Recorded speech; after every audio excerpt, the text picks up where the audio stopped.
นี่ก็มาฮอดคลินิกอ่าพันเดียวเนาะสิพาน้องสโมเข้าไปถอนแขวบาดนี่พี่น้องเอ้ยเนาะจังไดมาลุ้นกันพี่น้องเอ้ยเนาะจังถามเพิ่นเนาะเป็นได้สโมตื่นเต้นบ่ ไปจ้ะเข้าไปหาแพทย์หาหมอเพิ่นบาดนี่เป็นได้ล่ะเจ็บบ่เจ็บปวดตุบๆบ่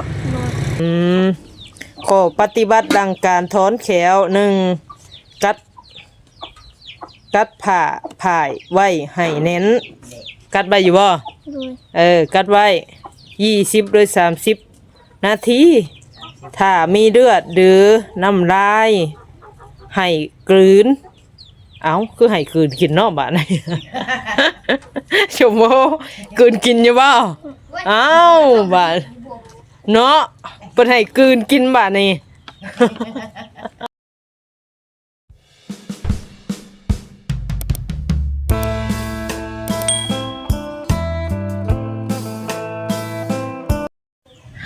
สบายดี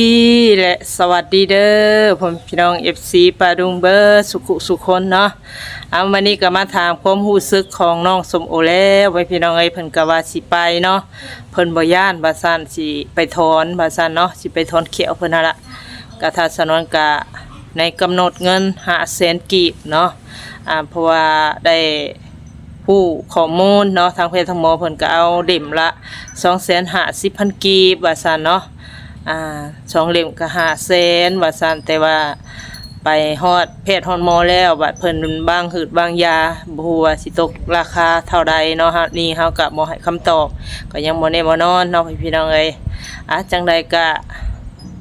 ตอนนี้ทางน้องเพิ่นพร้อมแล้วเนาะทางเฮาก็สิเดินทางเดี๋ยวรายละเอียดทางสาวนวลก็สิมาแจ้งอีกทีนึงเนาะพี่น้องเนาะจังใดก็ไปเบิ่งไปชมพร้อมกันเลยพี่น้องเอ้ยโดยพี่น้องเอ้ยตอนนี้ก็เพิ่นก็เปลี่ยนชุดเสื้อเรียบร้อยพร้อมแล้วเนาะเป็นห่อหน้าปากได้พาน้องชมโอไปหาหมอเนาะพี่น้องเอ้ยบัดนี้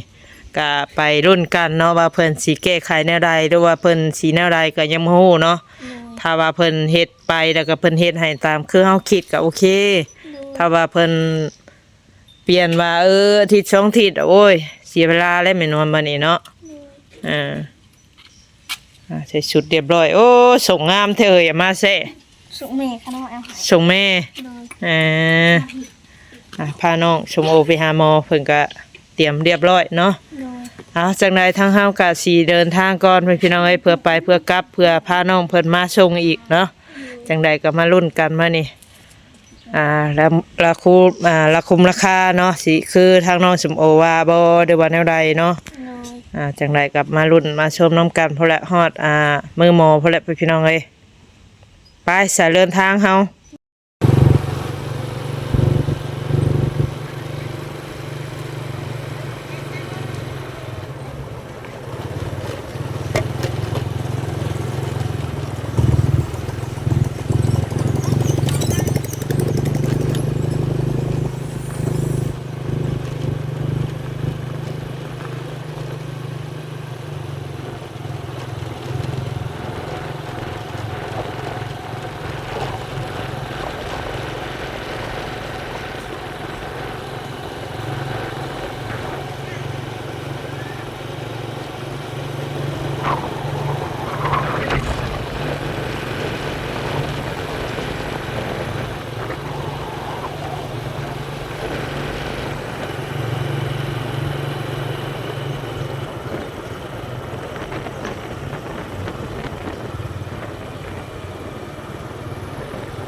นี่ก็มาฮอดคลินิก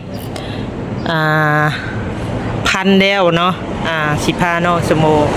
เข้าไปถอนแขวบาดนี่พี่น้องเอ้ยเนาะจังไรมาลุ้นกันพี่น้องเอ้ยเนาะถ้าว่าทางจังไรก็ลุ้นตอนทางน้องเพิ่นอันนั้นพุ่นละถอนออกมาจากถามเพิ่นเนาะเป็นได้สโมตื่นเต้นบ่ ไปจ้ะเข้าไปหาแพทย์หาหมอเพิ่นบาดนี่จากห้องถอนพันแล้วบาดเป็นไรล่ะเจ็บไปเลี้ยวเลยพี่น้องเอ้ยถือว่าบ่ได้นานปานใดเนาะเพิ่นก็เข้าปึ๊บเพิ่นก็ถอนปั๊บถือว่า2เล็บเนาะไปซะกลับบ้านเฮาเดี๋ยวค่อยบอกข้อมูลรายละเอียดของเจ้าเด้ออะไรนะเอามาฮอดครึ่งทางแล้วเป็นไรล่ะเจ็บบ่เจ็บปวดตุบๆบ่โอ้ไปพี่น้องเอ้ยเนาะมาฮอดทานข้าวก็สิแวะซื้อโจ๊กให้เพิ่นเนาะน้องสิโบกะย่านอย่าบ่มีไผต้มข้าวให้บ่ เงินที่เดือเพิ่นพี่น้องเอ้ยเนาะ50,000ไปละไปซื้อโจ๊กหยังเอาโจ๊กไข่บ่หรือเอาโจ๊กหมูหั่นแหละไปเอาก็อย่าโจ๊กไข่มันย่ำมันเบ่งมันหยังพี่น้องเอ้ยเนาะเดี๋ยวหันค่าซื้อโจ๊กให้เพิ่นก่อนไปขับไปเอาเห็นไหมชื่อโจ๊กเนี่ยชื่อโจ๊ก แล้วกองข้างหน้านะตั้งมันได้นาน เห็นบ่ ฮะ บัตรยักษ์ ต่อบัตรเลย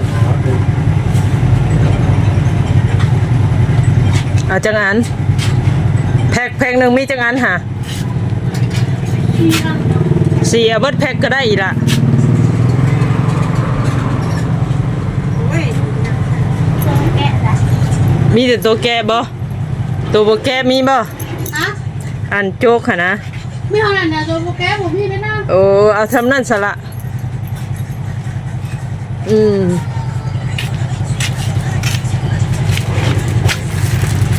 ให้เพิ่นนั่นได้เท่าไรฮะ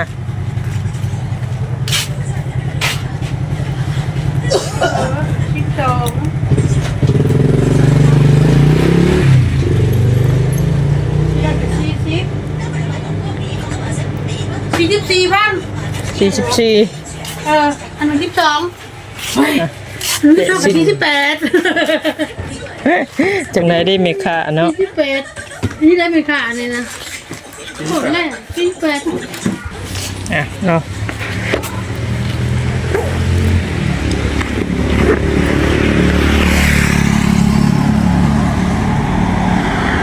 เป็นไงมึงดูไปเมื่อเบิ่งเพื่อนเดี๋ยวสิแนะนำน้องเพิ่นแน่เนาะกินหืดกินยาเพิ่นพี่น้องเอ้ยมาฮอดเทือนฮอดซาแล้วบัดนี้เนาะพาน้องสิโบมาฮอดได้เพิ่นพี่น้องเอ้ยเนาะเพราะว่าทางเพจทางหมอเพิ่นก็บ่ให้รีวิวหรือว่าเพิ่นบ่อนุญาตให้เฮาถ่ายทำเนาะเจ็บมาละจุโมเจ็บแต่เข่าในเด้อบ่นะ ป้าปะเดี๋ยวเหลือ เหม็นเบี้ยวว่าวไปน้องก็ได้เนาะชมโม หนาเบากันนี่เนาะ มันคาสำลีเห็นเนาะก็โน่นเด้เนาะชมโอ เอาออกแล้วสำลี ออกเลยบ่ใส่อีกบ่นี่เพชรหมอเพิ่นเอายาให้ส่งเพลงคือเก่าให้พี่น้องเอ้ยแต่ก็สำลีอุดเนาะอุดบอลที่ถอนนั่นแหละเพราะว่ามี3เล่มเนาะทั้งเบิดมี3เล่มแต่บัดนี้เพิ่นถอนให้แต่ข้างล่างแล้วก็ทั้งเทิงเนาะพอดีมันหับกันเลยมันบ่สมบูรณ์ ดู ข้างเดียวให้พี่น้องเอ้ยตัวนั้นมันบ่เจ็บก็บ่พาถอนเพิ่นว่าถอนตอนใดก็ได้นะถ้าอยากถอนก็ถอนถ้าว่าสมโออยากถอนบ่สมโอมันบ่เจ็บเนาะก็แบบว่าอยู่เทิงๆเลยเบิ่งหาเบิ่งให้ปลาลุงมึงเลือดยังอันนั้นอยู่เลือดยังออกอยู่ใส่รถละอมเกลือบ่อมน้ำเกลือบ่ละ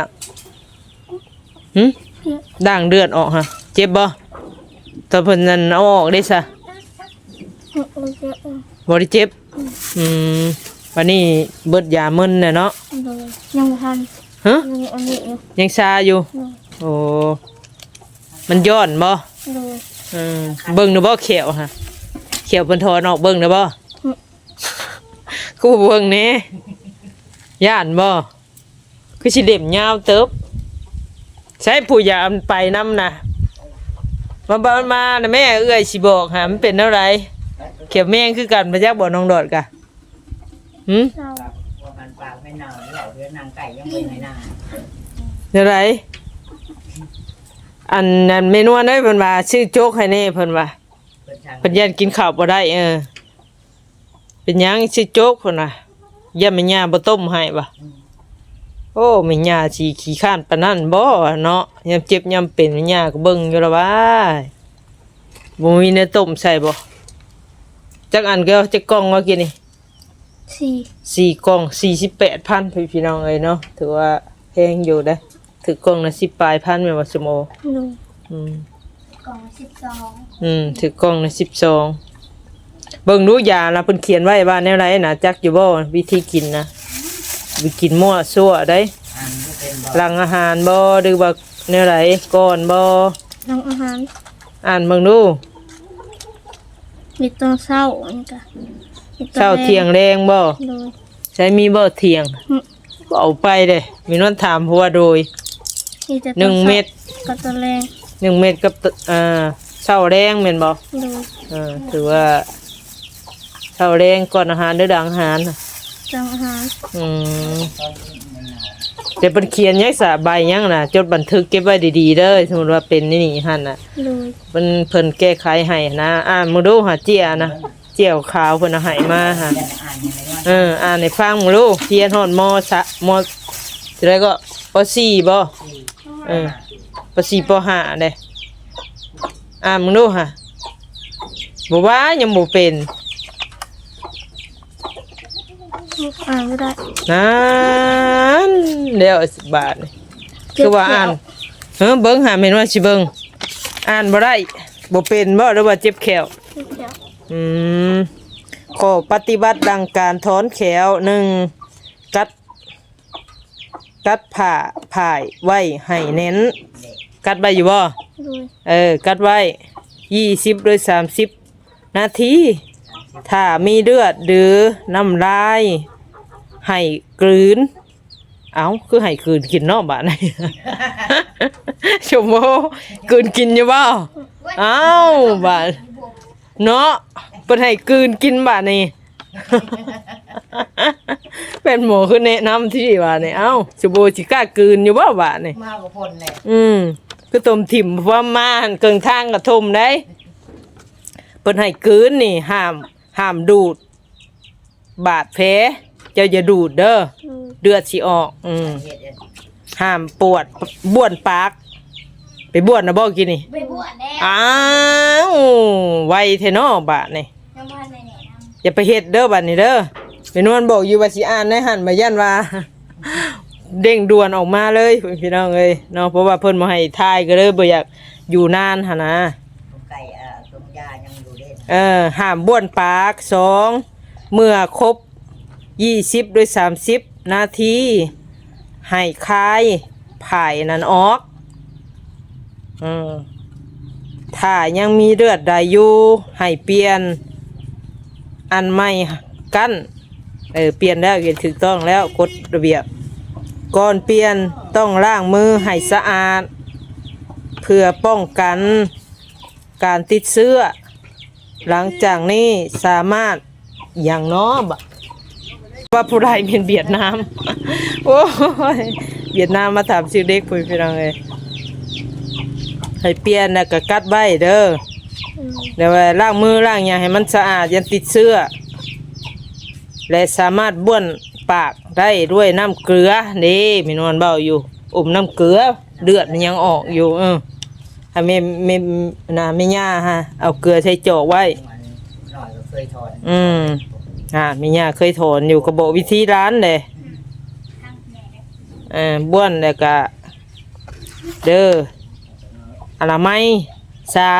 3ยาเมินมี มีฤทธิ์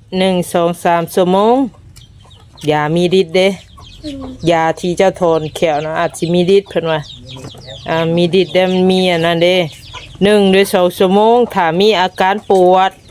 ต้องกินยาตามที่ท่านตาแพทย์วางให้หลังถอน30วิหามานี่ฮอดบ่30วิล่ะฮอดแล้วเนาะ4เพื่อป้องกันอาการบวมหลังถอนแล้วสามารถประคบเย็นได้ถ้าว่ามันเจ็บมันอย่างไรจะเอาน้ำแข็งประคบเด้อกบข้างนอกพี่ก็ได้หรือว่าข้างใน24ชั่วโมง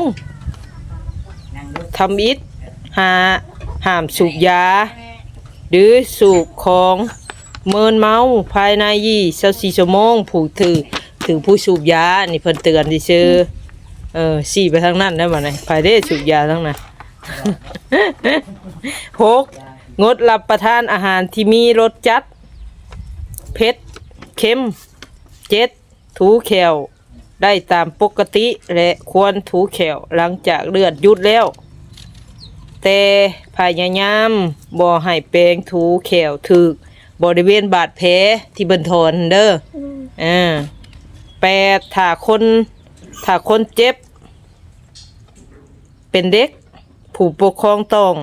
ระวังบ่ให้เด็กกัดซบตัวเองดิ้นเนื่องจากเด็กจะรู้สึกบวมและซาที่ห่างห้ามกัดเด้อสมบูรณ์เด้อมันซาบ่ตัวนี้จะบอกนะเพิ่นมาให้กัดให้ยังริมซบเพราะยามึนมีฤทธิ์1 หรือ 2ชั่วโมงนี่มีฤทธิ์นะระวังเด้อเจ็บเด้ออาการเด้อถ้ามีอาการปวดบวมผิดปกติให้มาพบตาแพทย์ทันทีคลินิกแขวรัก8เบอร์โทรอยู่นี่เด้อให้แม่ย่าถือไว้ตัวนี้นะเด้อถ้าว่าเจ็บฉุกเฉินแบบเจ็บปวดแบบทรมานน่ะกลางค่ำคืนนะยามอากาศเย็นเด้อหลังจากมีนวลเมื่อป้าแล้วบัดเย็นแบบประมาณ5-6โมงแรงนี่นะถ้าว่าเจ็บแห้งไงดีแบบเจ็บจนมาสมองจนสิแตกนี่เด้อจังพาไปหาหมอได้อันนี้เอาให้แม่ย่าซื้อไว้อันนี้เบอร์โทรเพิ่นอยู่ในหันอันตรายอยู่ได้ทนเขียวนี่ก็บ่เห็นว่าบ่อันตรายได้ถ้าผู้เฒ่าผู้แก่ก็บ่เป็นหยังอันนี้แบบยังน้อยหนุ่มอยู่ตาหยอก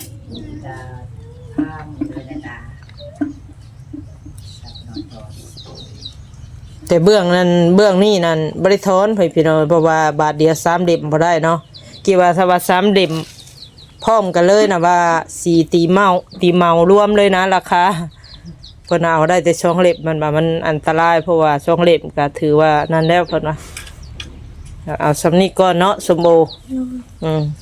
ตัวนั้นก็ระมัดระวังเวลากินเห็นบ่เพิ่นเตือน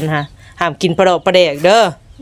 กินรสเผ็ดรสจัดก็บ่กินอีกเพราะว่าเจ้านั่งเขียวอันถอนไม่ไหม้มามันยังเป็นบาดเป็นแผลเลิกอยู่รู้สึกจังได๋เวลาเพิ่นถอนนะเจ็บ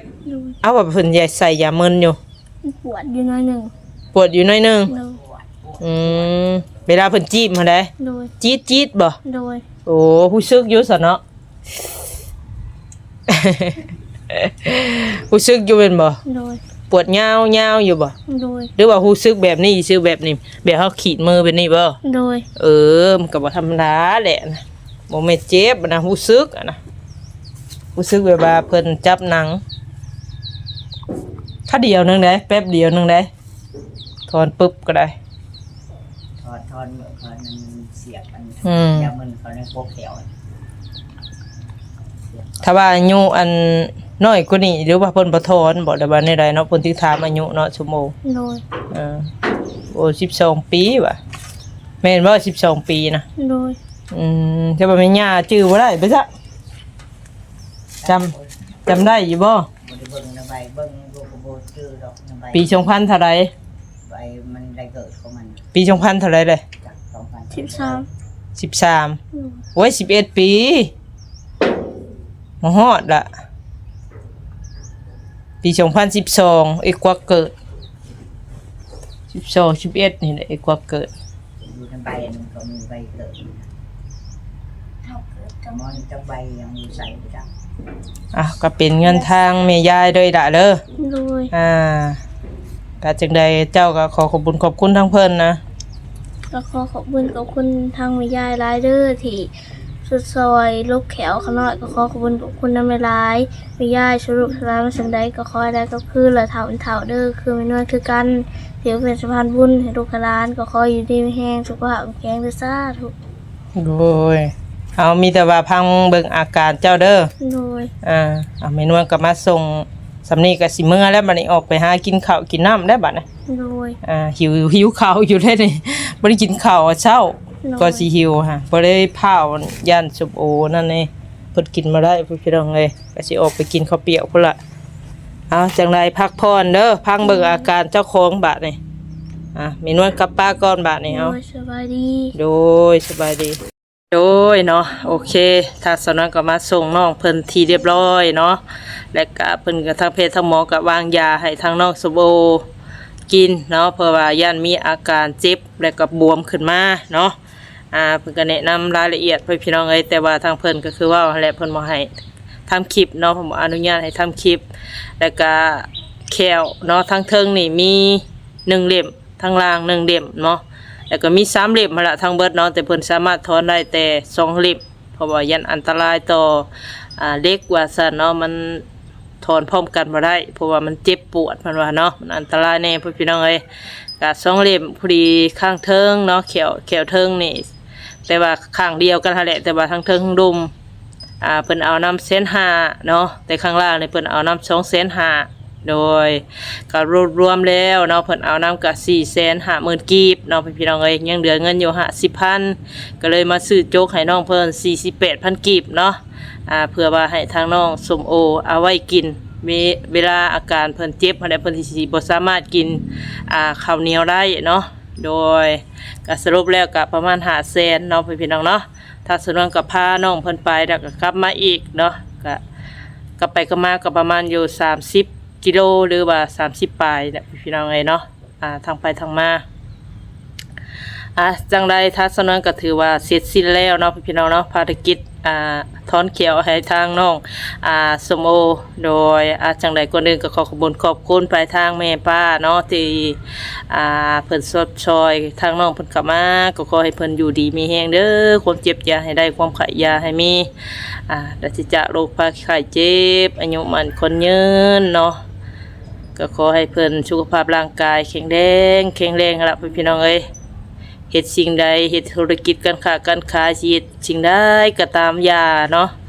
ก็ขอให้เพิ่นราบรื่นและก็เจริญไปเมื่อหน้าน้องพี่น้องเอ้ยสา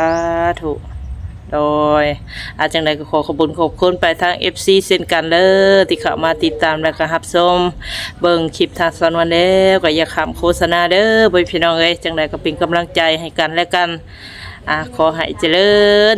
เบิดสุขคนที่เข้ามาเบิ่งคลิปทางสนวนก็อย่าข้ามโฆษณาคือว่าแหละจังได้คลิปนี้ไปเลยเด้อเนาะพบกันคลิปหน้าขอกล่าวคำว่าสบายดี